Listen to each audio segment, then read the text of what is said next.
شاہ ولی اللہ محدث دہلوی رحمۃ اللہ علیہ کے زمانے میں دہلی علم کا مرکز تھا، جیسے آج دیوبند علم کا مرکز ہے، اس زمانے میں دہلی علم کا مرکز تھا۔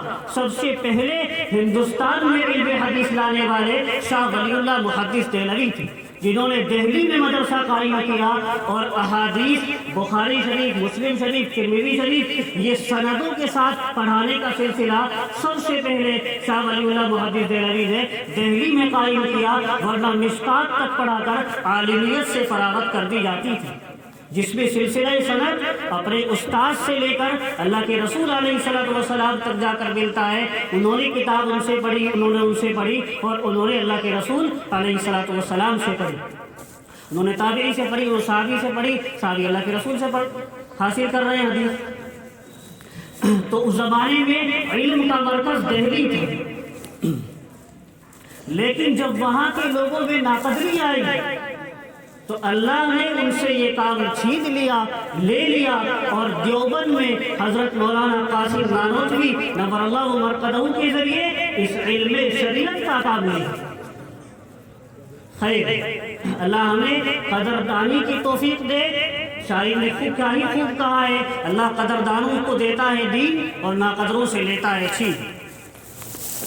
دوسری بات، قرآن کی عظمت کے بارے میں تو آپ نے سن لی، اس قرآن کے کچھ حقوق بھی ہیں دوستو۔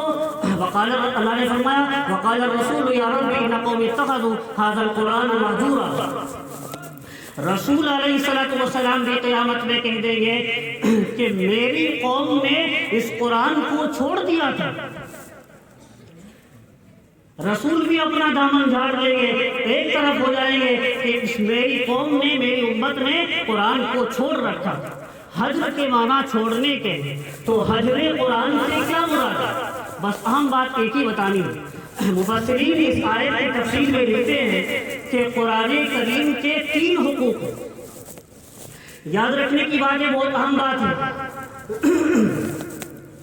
آپ یہ سمجھیے، یہ حقوق کسی عالم پر نہیں، کسی حافظ پر نہیں کہ بس اس نے ادا کر دیے تو ادا ہو گئے، بلکہ یہ حقوق ہر مسلمان پر، ہر مسلمان پر قرآن کریم کے 3 حقوق، قرآن کریم کے 3 حقوق ہیں۔ وہ کسی حافظ پر نہیں، عالم پر نہیں، بلکہ ہر مسلمان پر ہے۔ بات یاد رکھنے کی یہ ہے، تو ہم خود اپنا جائزہ لے لیں، کیا ہم مسلمان ہوتے ہوئے قرآن کے وہ 3 حق ادا کر رہے ہیں یا نہیں کر رہے ہیں؟ بس یہ دیکھنا ہے وہ 3 حق کون سے ہیں۔ نمبر 1 فہم نہیں، نمبر 1 تلاوت، قرآن کی تلاوت کرنا۔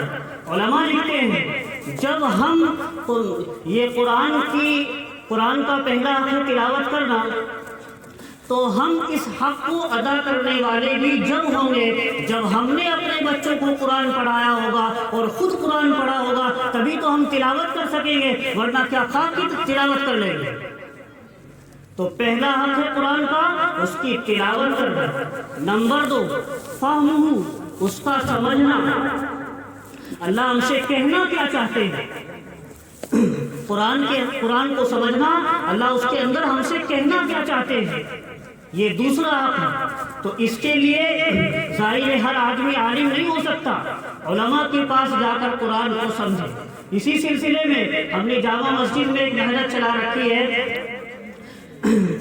اس میں پہلے تو 6 مہینے تک نماز کے کچھ مسائل عملی مشق کے ساتھ سمجھائے تھے، اور اب الحمدللہ کچھ دن سے تفسیر کا سلسلہ جاری ہے، اس میں 10 پاروں کی تفسیر وہاں کے مقتدیوں کے سامنے آ چکی ہے، اور ان کو فائدہ بھی ہو رہا ہے، آپ ان سے معلوم کر کے دیکھ لیں گے۔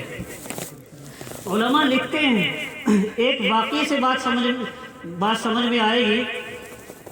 اصلاً بس یہ سمجھیے، کسی آدمی نے اپنی ماں کو خط لکھا ہو اور وہ باہر ملک میں رہتا ہو، اور خط ایسی زبان میں ہو جس زبان کو ماں جانتی نہ ہو، تو اس ماں کو جب تک چین نہیں آئے